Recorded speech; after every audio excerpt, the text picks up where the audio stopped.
우리 제목을 따라해 보겠습니다. 천국은 어떤 곳인가? 말씀에 은혜 받으시기를 축복합니다. 예수님의 공생의 첫 설교는 하나님의 나라가 가까이 왔다는 선포였습니다. 우리 마가복음 1장 14절 15절 읽어보겠습니다. 요한이 잡힌 후 예수께서 갈릴리에 오셔서 하나님의 복음을 전파하여 이르시되 때가 찼고 하나님의 나라가 가까이 왔으니 회개하고 복음을 믿으라 하시더라. 예수님의 사역을 미리 준비하던 세례 요한 역시 첫 설교가 천국이 가까이 왔다는 거였습니다. 마태복음 3장 1절 2절 시작. 그때 세례 요한이 이르러 유대 광야에서 전파하여 말하되 회개하라 천국이 가까이 왔느니라 하였으니, 하나님의 나라, 다시 말하면 천국은 성경의 중심 사상이고 예수님이 이 땅에 오셔서 가르치고 선포하신 복음의 핵심입니다. 우리 마태복음 4장 23절 읽어봅니다. 예수께서 온 갈릴리에 두루다니사 그들의 회당에서 가르치시며 천국 복음을 전파하시며 백성 중에 모든 병과 모든 약한 것을 고치시니. 우리 신약 성경 특별히 복음서에서 하나님의 나라 혹은 천국에 대해서 이렇게 검색을 해보면 이런 표현이 100회에선 조금 빠지는데 거의 100회 정도가 나옵니다. 그만큼 하나님의 나라하고 천국이 중요하다는 걸 알 수가 있습니다. 자, 그러면 천국은 죽어서만 가는 곳인가? 맞지요? 죽으면 가는 곳이죠? 예수님도 분명히 천국은 죽어서 들어가는 나라로 말씀을 하셨습니다. 하지만 많은 경우에 또 예수님은 이 세상에 임하는 천국에 대해서도 말씀하셨습니다. 즉 우리가 지금 이 땅에 살면서 맛보고 누리며 살아야 하는 천국에 대해서 말씀하셨습니다. 누가복음에 나오는 바리새인들의 질문과 예수님의 대답을 보면 이것을 잘 알 수가 있습니다. 누가복음 17장 20절 21절을 읽어봅니다. 바리새인들이 하나님의 나라가 어느 때에 임하나이까 묻거늘 예수께서 대답하여 이르시되 하나님의 나라는 볼 수 있게 임하는 것이 아니요 또 여기 있다 저기 있다고도 못하리니 하나님의 나라는 너희 안에 있느니라. 아멘. 예수님이 내 안에 계시고 예수님이 나를 다스리기 시작하시면 내 안에 하나님의 나라가 임하는 거라는 거예요. 여기 너희 안에 이 말은 꼭 한 개인을 지칭하는 말이 아니에요. 영어로 얘기하면 among you, 너희 가운데. 그러니까 우리 공동체, 지금 예배하는 공동체 안에 하나님 나라가 이미 임한 줄로 믿습니다. 우리 개역개정 성경, 우리가 보는 성경에 보면 복음서에서 하나님의 나라나 천국은 같은 의미로 사용됐습니다. 근데 영어 성경을 보면은 하나님의 나라가 더 큰 개념이고 그 안에 천국이라는 개념이 포함되어 있습니다. 자, 예수 믿는 사람들이 모여서 사랑하고 말씀을 듣고 예배하고 찬양하면 그것이 하나님의 나라인 거예요. 그래서 하나님의 나라는 영어 성경에서 Kingdom of God, 하나님의 왕국, 하나님이 통치하는 나라, 이런 뜻을 가지고 있습니다. 자, 그렇다면 이 하나님의 나라는 이 땅에 이미 와 있죠? 하나님의 나라는 이렇게 표현할 수 있어요. 한번 따라해보세요. 이미와 아직 사이. 이미와 아직 사이. already, 영어로 얘기하면 이미 와 있어요, 하나님 나라는.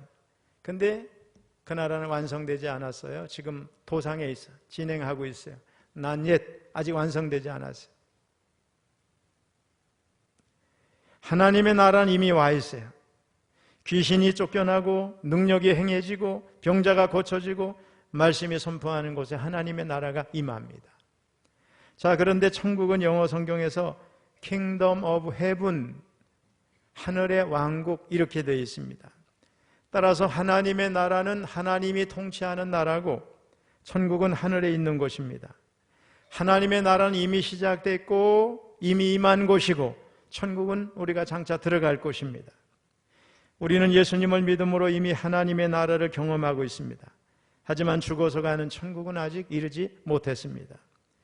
이렇게 하나님의 나라, 그 천국은 지금 이 땅에서 누리며 살아야 하는 하나님의 나라가 있고 장차 우리가 죽어서 들어가게 될 천국이 있습니다.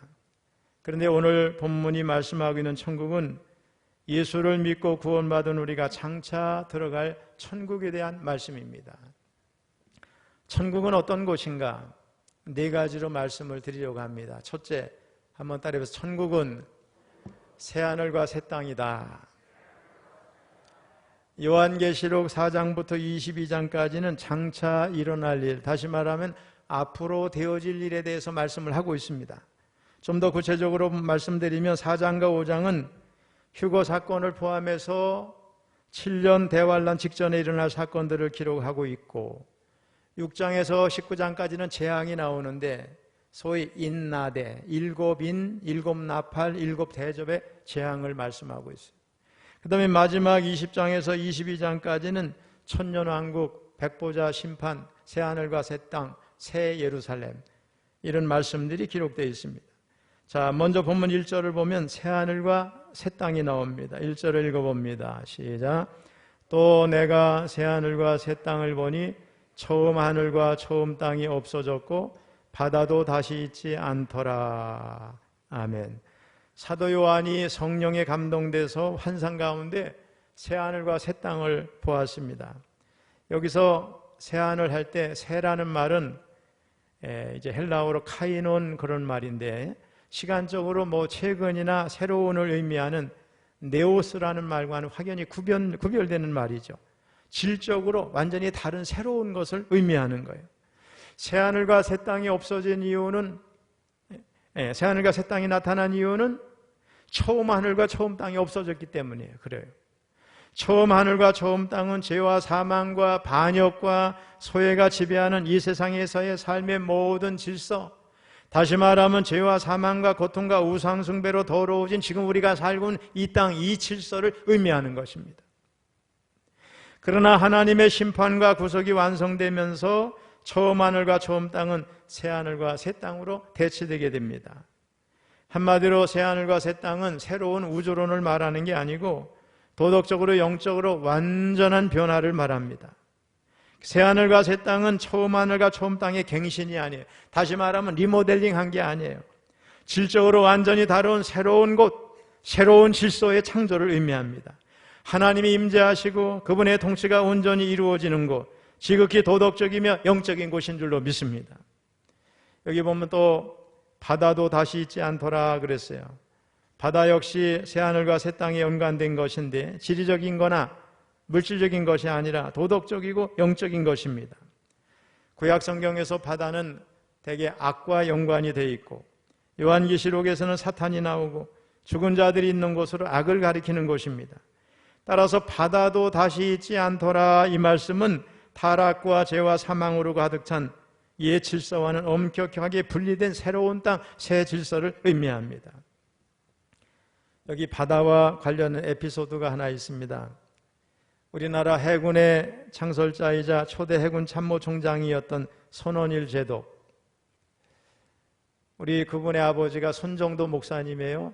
우리 독립운동가죠. 임시의정원 의장을 지내신 감리교 손정도 목사님의 아들이, 이 손정도 목사님은 김일성 아버지하고 절친이에요. 김영직하고. 그래서 김일성이 최고 존경했던 사람이 바로 손정도 목사님이에요. 어릴 때 데리고 있었어요.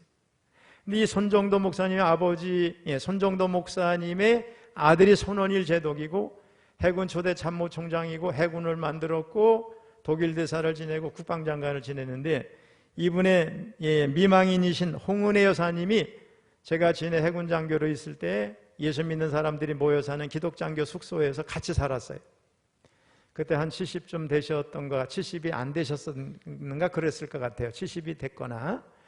그런데 이분이 감리교 권사님이시고 아주 신실한 믿음을 가지시고 아주 음악으로 이화여대 음대를 나오신 분인데 2017년에 100세로 돌아가셨어요.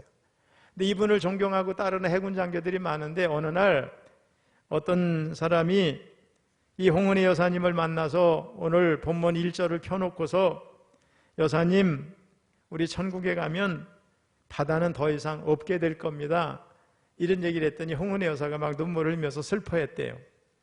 그 이유는 남편이신 손원일 제독께서 바다를 너무 사랑했는데 바다가 없어진다는 말에 슬픔이 북받쳐서 그랬다는 거예요.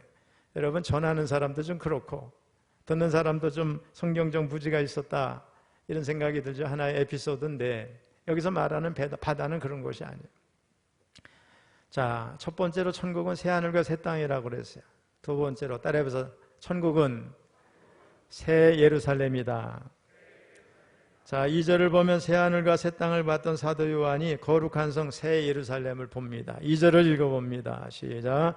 또 내가 보매 거룩한 성 새 예루살렘이 하나님께로부터 하늘에서 내려오니 그 준비한 것이 신부가 남편을 위하여 단장한 것 같더라.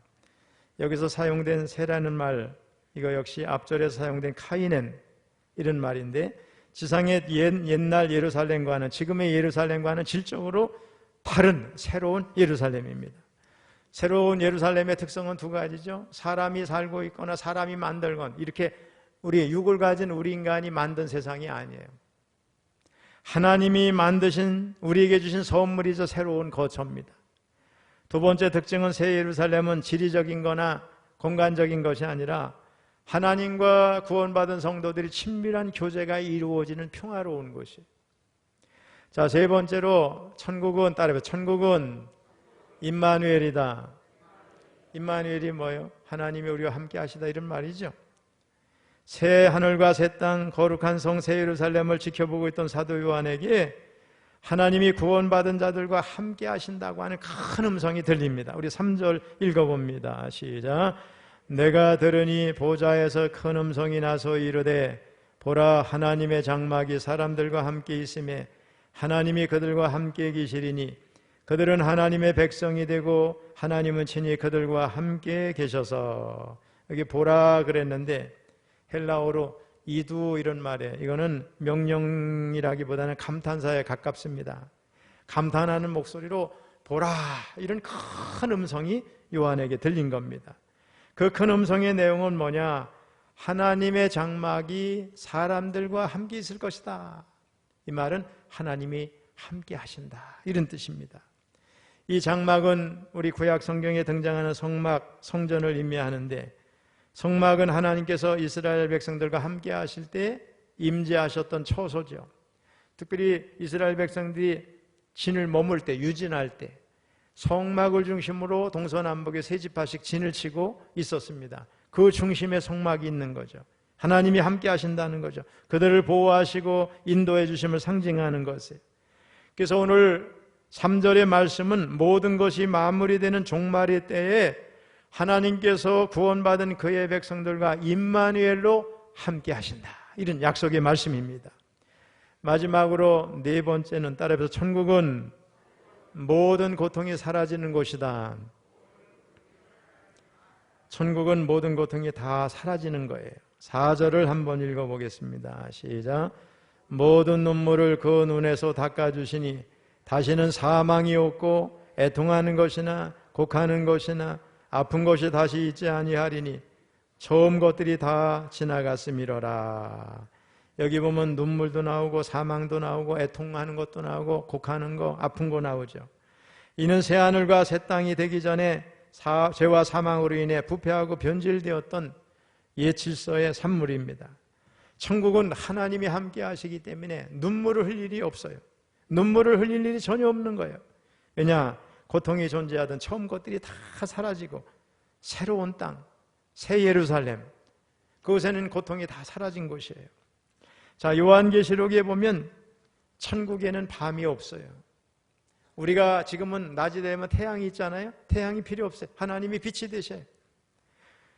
항상 밝은 빛만 있습니다. 그곳에서 천국 백성들이 함께 항상 밝게 살아가게 될 줄로 믿습니다. 천국에는 질병도 없어요. 고통도 없어요. 거기서는 아픈 사람을 전혀 볼 수가 없어요. 모두 다 건강하고 모두 다 젊고 아름다운 모습이에요. 우리 옆에 있는 분들 보시면 다 아름답죠? 나름 아름답죠? 근데 천국에 가면은요, 진짜 모두가 아름다워요.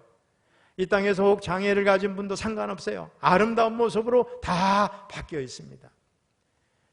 천국에는 아마 우리들이 가장 아름다울 때의 모습 그 이상일 것이라고 생각을 합니다. 다만 이 땅에 썩을 몸이 아니라 신령한 몸이기 때문에 그곳에서 아름다운 모습이 변화되어 있고 또 이 땅의 우리와 천국의 우리는 질적으로는 달라져 있는데 그 사람이 그 사람이에요. 연속성이 있습니다. 알아볼 수가 있습니다. 육체의 질고나 마음의 상처를 가진 사람이 하나도 없습니다. 그 어떤 상처도 다 치료가 돼서 기억도 하지 못합니다. 천국에는 죽음도 없어요. 슬픔도 없어요. 천국에 가면 없는 단어가 뭔지 알아요? 사망이에요. 고린도전서 5장 15장에서 분명히 말씀하고 있어요. 사망은 완전히 사라진 거예요. 사망에 대해서 얘기하지 않게 돼요. 왜? 영원히 사니까. 슬픔도 없어요. 염려와 근심도 없습니다.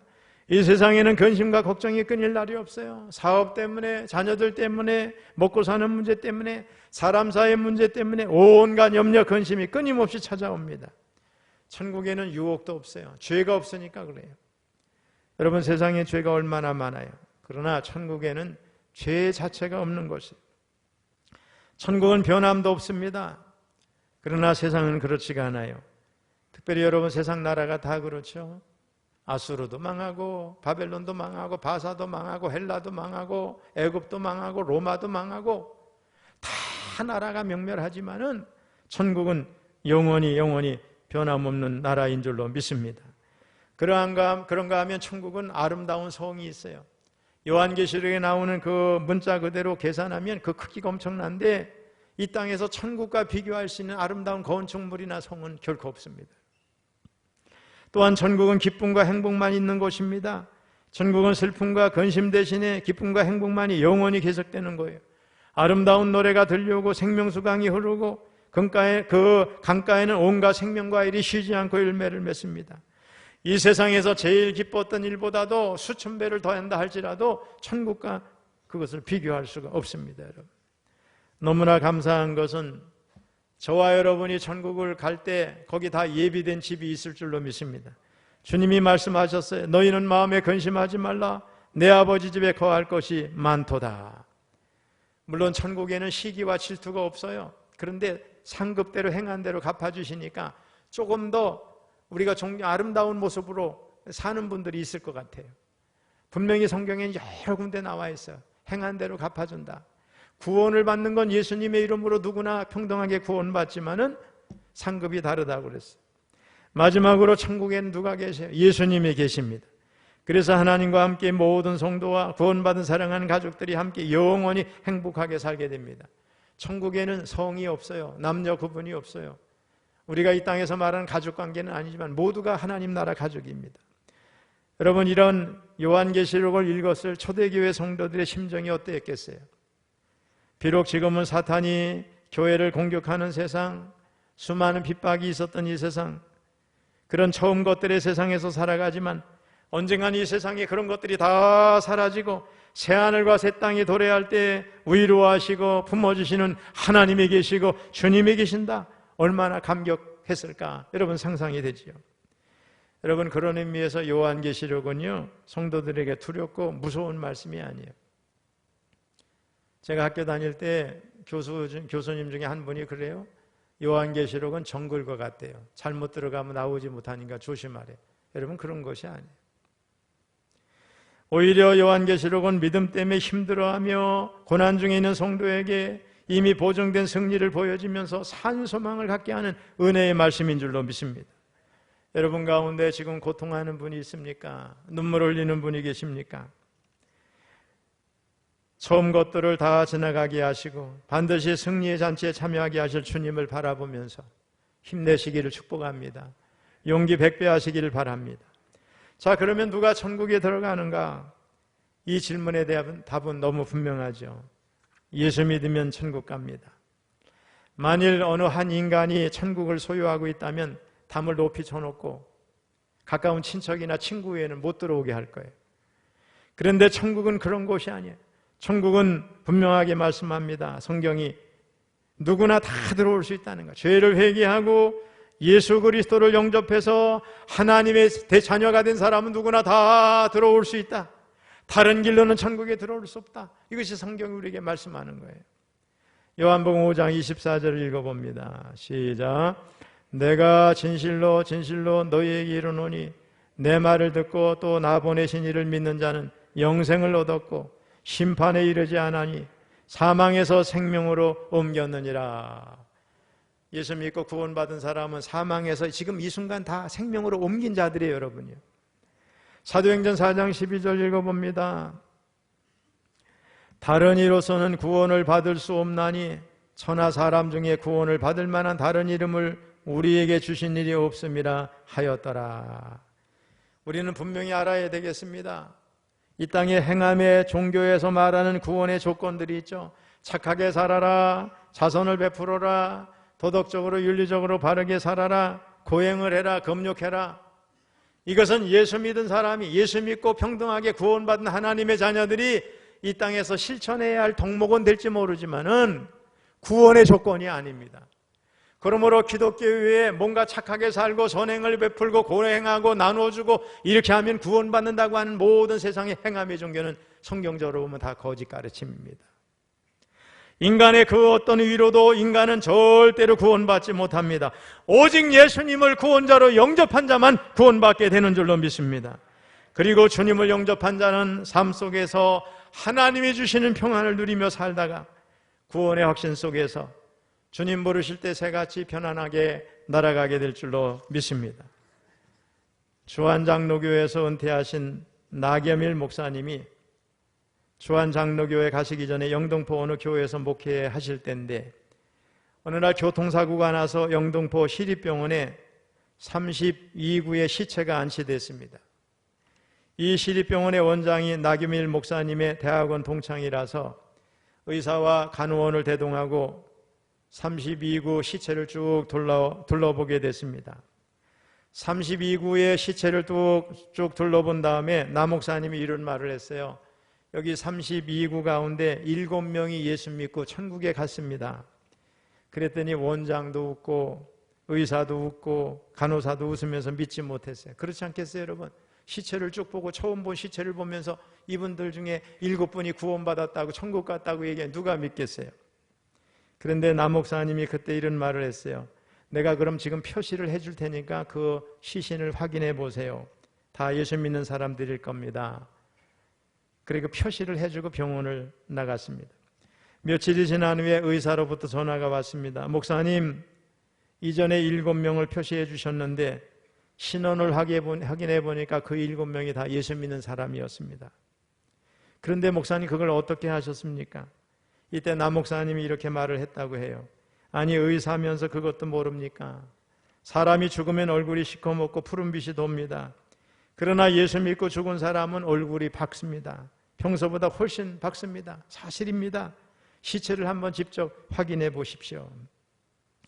그랬더니 의사가 그 말을 듣고 가만히 곰곰이 생각을 해보니 이렇게 말을 했대요. 지금 생각해 보니까 그렇네요. 아무개도 돌아가실 때 얼굴이 너무 밝다 생각했는데 그분이 교회 집사님이셨고 아무개도 돌아가실 때 얼굴이 밝았는데 예수님 믿는 권사님이셨다고 하더라고요. 옆에 있던 간호사도 맞아요. 저도 봤어요. 이렇게 동의를 합니다. 이 이후에 어떤 일이 벌어졌을까요? 바로 그 주일날에 의사와 간호사들이 모두 나겸일 목사님의 등록을 하고 교회에 나왔다고 합니다. 사랑하는 성도 여러분, 과연 사람이 죽은 다음에 묘비에 어떤 글을 남긴 자가 복된 죽음을 맞이한 사람일까요?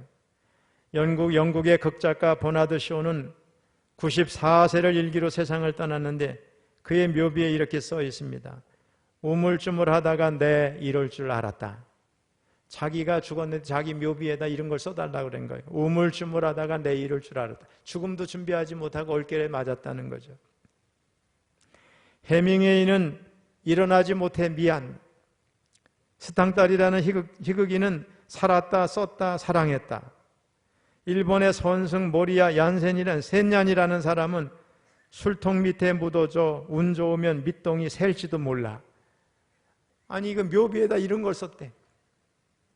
괴짜 스님, 우리나라 중강 스님이라는 분은 이런 말을 썼어요. 괜히 왔다 간다. 아니 여러분 평생 돌을 닦았다는 사람이 자기 묘비에 괜히 왔다 간다. 이게 가짜야 다. 구원관이 없는 거예요. 이들이 과연 복된 죽음을 맞이한 사람이라고 말할 수 있습니까 여러분? 어떤 사람이 세상에 와서 유명하게 살았던 무명하게 살았던 상관없이 묘비에 이 단어 하나 들어가면 그 사람은 복된 죽음을 맞은 사람이야. 성도 아무개. 할렐루야. 저는 병원에 얼마나 많이 갔겠어요. 그동안 수도 없는 사람 장례를 치르고요. 근데 거기에 성도 아무개 권사, 아무개 집사, 아무개 장로, 아무개 목사, 얼마나 위로가 되는지 몰라요. 성도라는 단어를 쓸 수 있으면 그 사람은 가장 복된 죽음을 맞이한 사람입니다. 왜냐? 그 영혼이 천국에 갔고 주님 재림할 때 부활해서 신령한 몸을 입고 천국에서 주님과 함께 영원히 살기 때문에 그렇습니다. 예수 안 믿는 사람들 보세요. 어떻게 거기다 상을 차리죠? 우리 예수 믿는 사람은 성도 아무개 영정에 벌써 달라요. 모습이 다르죠? 기독교인이란 표시가 다 돼 있고 국화 준비해서 헌화할 수 있도록 돼 있고 찬양이 울려 나오고요. 예수 안 믿는 사람은 여기 상을 차려요. 여러분 그 상이 막 서울이나 다른 데 하나에 막 몇백만 원짜리가 얼마나 많은지 몰라요. 근데 뭐 고인이 와서 먹다가 실증이 나면 바꿔야 되나 수시로 바꾸는데 가져가가지고 사과만 하나 바꿔가지고 다시 갖다 놓는데 근데 그게 몇백만 원이에요. 그래 놓고 부모한테 효도한다는 사람이 소위 안 믿는 사람들이에요. 우리 예수 믿는 사람들은 그런데 목숨 걸면 안 되는 줄로 믿습니다. 여러분. 이 세상은 공평하지가 않아요. 어떤 이는 부유하고 어떤 이는 가난합니다. 어떤 이는 행복하고 어떤 이는 불행합니다. 어떤 이는 병들고 어떤 이는 매우 건강합니다. 어떤 이는 성공하는데 어떤 이는 실패합니다. 이렇게 세상은 공평하지 않은 것 같아요. 그런데 천국은 그렇지가 않아요. 특별히 천국 가는 조건은 너무나 공평해요. 남녀노유, 부하거나 가난하거나 상관없어요. 피부색이 흑인이든 백인이든 황인종이든 상관없어요. 예수님만 믿으면 구원받게 되는 줄로 믿습니다. 영국에서 감리교 부운동이 한창 일어날 때 영국 국교회 교회들이 개신교 우리 감리교도를 많이 박해했어요. 신앙이 같지 않다고 오해한 거죠. 하루는 조지 히트필드 목사님이 마차를 타고 가는데 옆에 탔던 여자가 당신이 비국교도 목사입니까? 이렇게 물었어요. 그렇다고 그랬더니 멈춰주세요. 저는 내리고 싶어요. 이렇게 말을 합니다. 그때 조지 히트필드 목사님이 한 가지 물어보겠습니다. 만일 내가 다행히 천국에 들어갔다고 하면 거기서도 나 때문에 뛰어내리겠습니까? 그랬더니 그 여자가 가만히 생각하더니 죄송합니다. 제가 오해했습니다. 그러면서 아무 말도 하지 않고 비판하지 않고 끝까지 갔다 그래요. 여러분 천국은 교파에 관계없어요. 천주교든 개신교든 누구도 예수 믿고 주님을 구원자로 영접한 사람은 천국 가게 될 줄로 믿습니다. 특별히 천국은 늘 활동하지만 안식이 있는 곳이에요. 미국이 나라를 세우기 오래전 일입니다. 산에 불이 나니까 인디언들이 막 산불이 몰려오니까 도망을 가다가 강을 발견하고 그 강물에 뛰어들었어요. 목숨을 건진 다음에 그들은 강 건너편에 보이는 지역을 알라바마, 그곳에 안식이 있다는 표시죠. 그런 말인데 알라바마라고 불렀어요. 근데 그 땅은 안식의 땅이 되지 못했어요. 얼마 후에 주민들이 기습을 받았어요. 다 죽었습니다. 이 세상에는 진정한 의미에서 알라바마가 없습니다. 천국에만 진정한 안식이 있는 줄로 믿습니다. 주님이 세상에 계실 때 지치고 피곤한 인생들을 향해서 수고하고 무거운 짐진 자들아 다 내게로 오라 내가 너희를 쉬게 하리라 말씀하셨는데 천국에서야말로 영원히 주님과 함께 살게 되고 온전한 안식을 누리게 될 줄로 믿습니다. 우리가 이 땅에서 천국 가는 과정이 때로는 병마로 인해서 고통하고 힘들지만은 두렵지만은 죽는 순간 믿음의 사람은 천국 가니까 그곳은 이 땅과 비교할 수 없는 아름다운 곳이고 안식이 있는 곳이고 평화가 있는 곳이고 두려움, 염려, 근심이 없는 곳입니다. 그러므로 오늘 이 예배에 참석한 여러분들 모두 구원자로 이 땅에서 하나님 나라를 경험하며 사시다가 주님 오라 하실 때 기쁨으로 새처럼 저 천국에 다 날아가시기를 주님의 이름으로 축원합니다.